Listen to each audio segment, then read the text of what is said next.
we got to see obviously her dealing with a situation most of her colleagues were not in terms of her familial situation at work.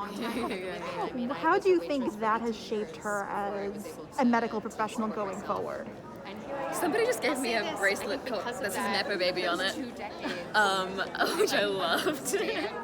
I think there's something really And I feel very grateful, specific about her story. It's touching on a lot of things, the Nepo Baby thing, but also Tiger Mums is like, that's a really racialized sort of narrative and stereotype, and I think she sort of touches on a lot of that stuff. The pressure she's under as a 20-year-old, MS3 is so intense, and her deficits in her character, because she hasn't socialized normally, she's never had normal friends, she's never felt equal to the people around her. She's so socially inept, and she's got a lot to learn. And I think that struggle that she has, nobody really has in common with her, and so it can be invisible in that way. And her mum certainly doesn't help with the pressure that she's under, and so I think that I really appreciate how much young people have like connected with it, and the messages I've gotten, and I'm really grateful. And I hope that in time it helps young people deal with the pressure that they're under, especially like in STEM is so intense for a lot of people. That's such a vague answer. I'm so sorry. No, it's good. You really made me think about stuff. In a week, I'm going to have an answer that's so articulate after I've journaled about it.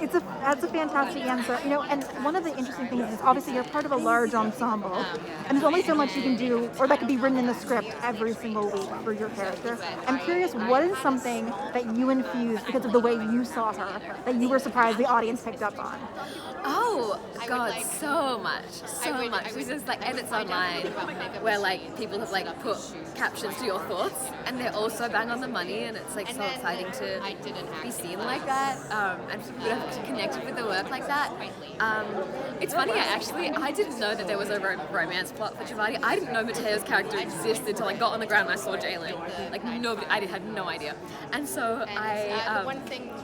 I'd actually decided for myself that she was sort of obsessed with romance and was a really romantic person, and I like had this whole thing where I read a bunch of romance books. I like really got into it. I really wanted to seem like wide-eyed and excited and like sweet in that way.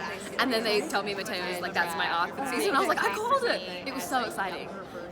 But obviously there was no audience back then, so it was like, for me, the excitement. Yeah. So before I let you go, not a spoiler, but obviously, obviously, season 1, it was a day that went very bad unexpectedly. Season 2, they're going into the 4th of July weekend, which is a known medical nightmare. What can you share about her mindset going into that day, knowing that she knows it's probably going to be chaos?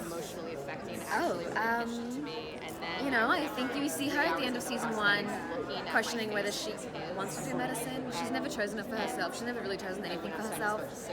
And so I think medicine takes a lot and gives very little back at times.